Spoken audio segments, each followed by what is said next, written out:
ติดรถติดพ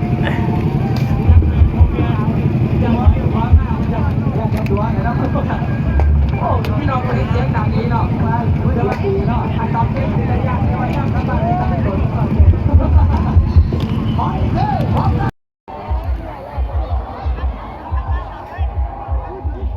ใช่จักห้องเดือดเปิดเลยคือปิดหน้าปิดหลังจะกันอยู่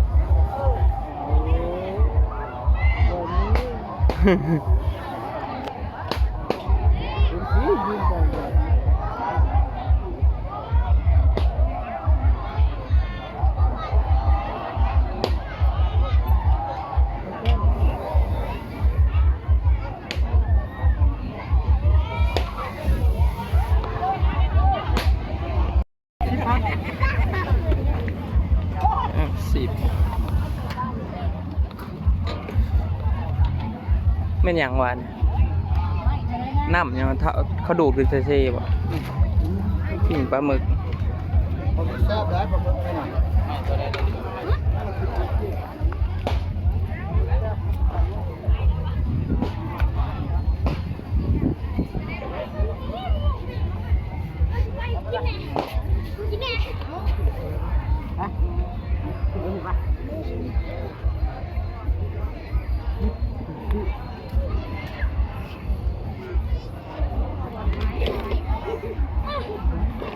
มาเบิ่งชงเรือบ่เห็นเรือสวง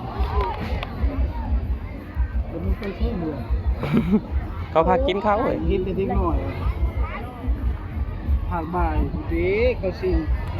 เขาได้ตัวซิงเขาไปซ้อมอยู่ทางใดบ่ฮะไม่อยู่ทางใดเอ่ย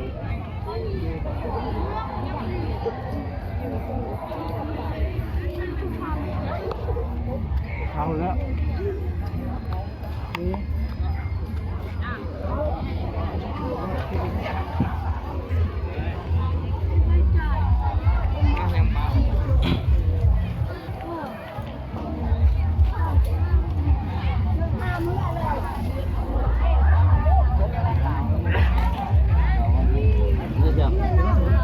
นู่นดึง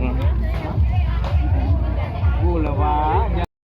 สองใบไม่ละ10ทุบจะแน่นะทุบใจเนาะใจมันพอกันไหมเลย80หมดแล้วบ่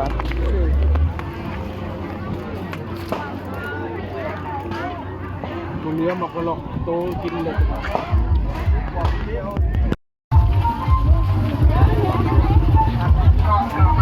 หลายขนาดเลยคนติดรถติด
จะหลายสิบหาใช่แต่ว่าสติกเกอร์ผู้เขาหลัดจะทั้งออกก้นสติกเกอร์แต่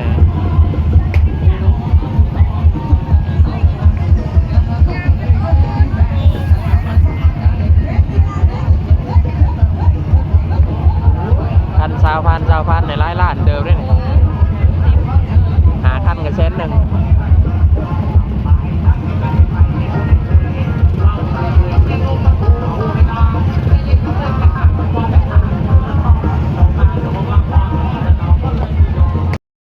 ม่วนได้เพลงมาลองไป35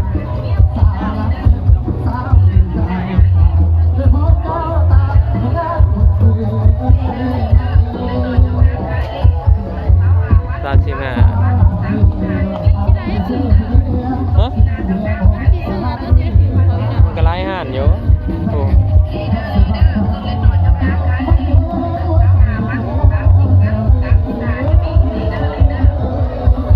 มันหลายจะในวงมาเลย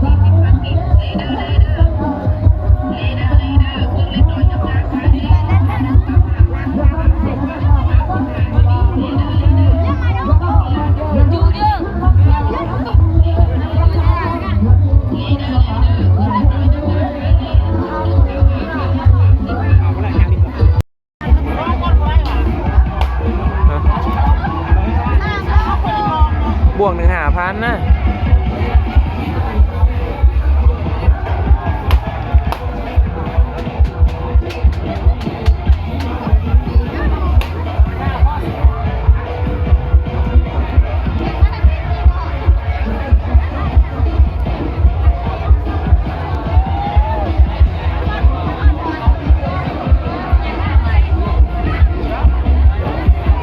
เรียบร้อย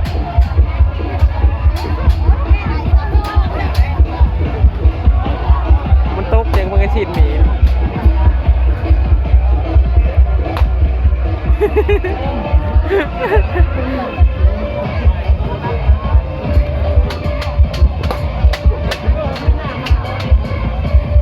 คือเพาะมันเนี่ยวะ